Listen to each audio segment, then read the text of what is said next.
এক নদীর পাড়ে ছিল এক পুরনো গাছ। সেই গাছে বাস করত এক বুদ্ধিমতী টুনি পাখি। সে ছিল ছোট্ট, মিষ্টি আর খুব বুদ্ধিমান।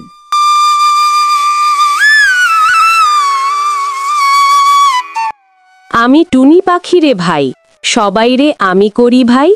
বোকা যারা ফাঁদে পড়ে, বুদ্ধি যার সেই বাঁচে মরে। একদিন এক ধূর্ত শেয়াল পানি খেতে এসে টুনিকে দেখতে পেল।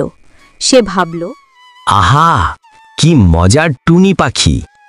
যদি একে ধরতে পারি তাহলে আজ বেশ ভালো মাংসের ভোজ হবে। ওহে সুন্দরী টুনি, শুনেছি তুমি নাকি খুব ভালো গান গাও। একটু গেয়ে শোনাও না, তোমার গানের বড় ভক্ত আমি। টুনি বুঝল শেয়াল তাকে ফাঁকি দিতে চাইছে। তখন সে একটু চালাকির আশ্রয় নিল। তোমার মতো শ্রোতা পেয়ে আমি খুব খুশি, তবে গান গাইতে গেলে তুমি যদি চোখ বন্ধ করে থাকো তাহলে আমি গান গাইতে পারি, নয়তো নার্ভাস হয়ে যাই। বাহ, তাহলে তো সুবিধা। আমি তো আর নড়ছি না, চোখ বন্ধ করেই গান শুনি। এই সুযোগে টুনি গাছ থেকে এক কাঁটা এনে শেয়ালের মাথায় ফেলে দিল। ওই মা, এ কি! ব্যথায় আমার মাথা ফেটে গেল। তুমি এটা করলে কেন?